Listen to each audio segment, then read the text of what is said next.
1 Samuel 15. The Lord rejects Saul as king. Samuel said to Saul, I am the one the Lord sent to anoint you king over his people Israel. So listen now to the message from the Lord. This is what the Lord Almighty says.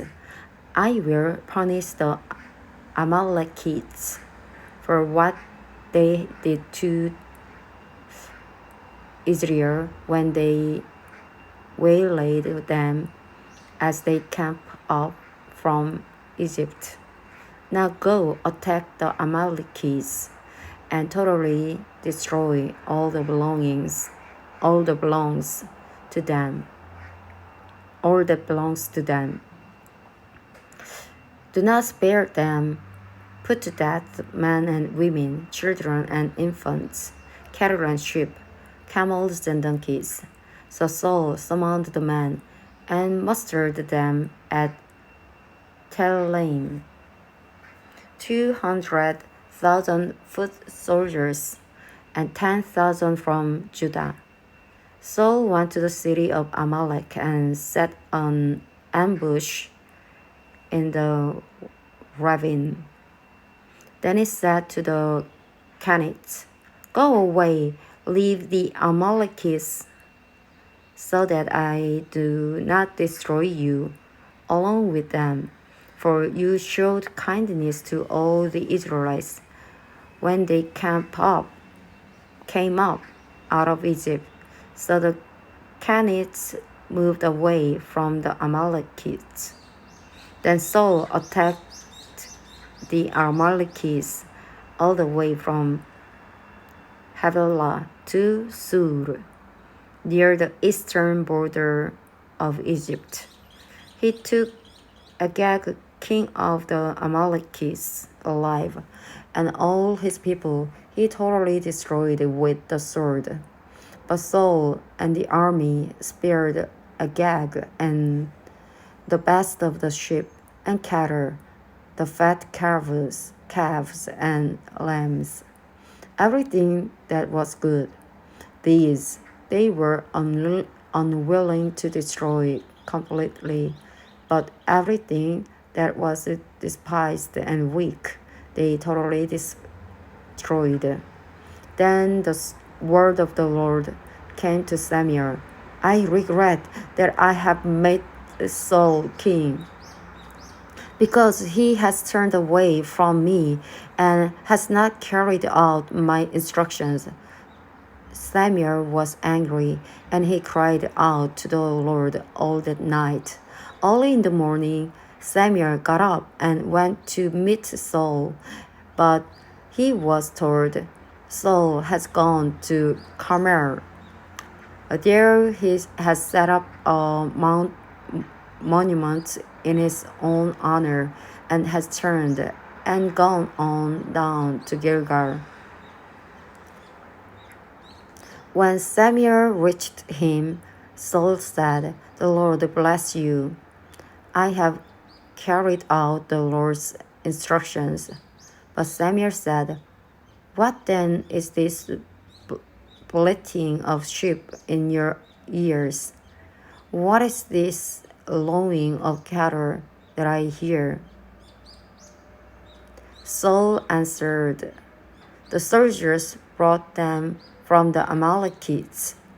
They spared the best of the sheep and cattle to sacrifice to the Lord your God, but we totally destroyed the rest.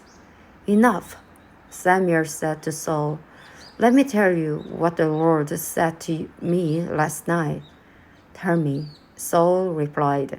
Samuel said, Although you were once small in your own eyes, did you not become the head of the tribes of Israel? The Lord anointed you king over Israel, and he sent you on a mission, saying, Go and completely destroy those wicked people.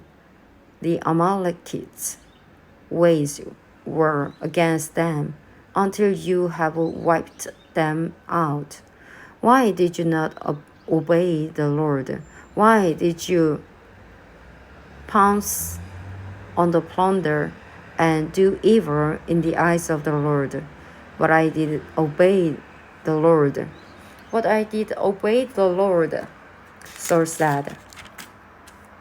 I went on the mission the Lord assigned me. I completely destroyed the Amalekites and brought back Agag their king. The soldier took sheep and cattle from the plunder, the best of what was devoted to God, in order to sacrifice them to the Lord your God at Gilgal. But Samuel replied, Does the Lord delight in burnt offerings and sacrifices as much as in obeying the Lord? To obey is better than sacrifice, and to heed is better than the fat of rams. For rebellion is like the sin of divination, and arrogance like the evil of idolatry. Because you have rejected the word of the Lord, he has rejected you as king. Then Saul said to Samuel, I have sinned. I violated the Lord's command and your instructions. I was afraid of the men, and so I gave in to them. Now I beg you, forgive my sin, and come back with me, so that I may worship the Lord. But Samuel said to him, I will not go back with you. You have rejected the word of the Lord, and the Lord has rejected you as king over Israel. As Samuel turned to leave, Saul caught hold of the hem of his robe, and it tore. Samuel said to him, The Lord has turned the kingdom of Israel from you today and has given it to one of your neighbors, to one better than you.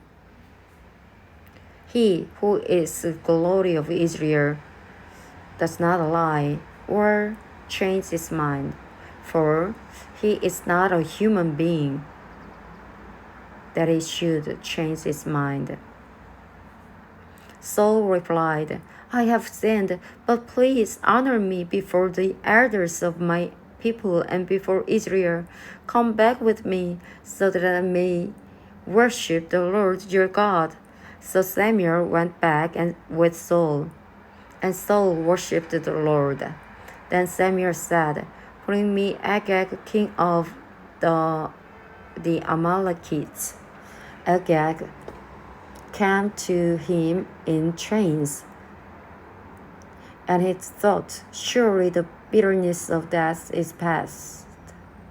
But Samuel said, As your sword has made women childless, so will your mother be childless among women. So Samuel put Agag to death before the Lord at Gilgal. Then Samuel left for Ramah, but Saul went up to his home in Gibeah of Saul. Until the day Samuel died, he did not go to see Saul again, though Samuel mourned for him, and the Lord regretted that he had made Saul king over Israel.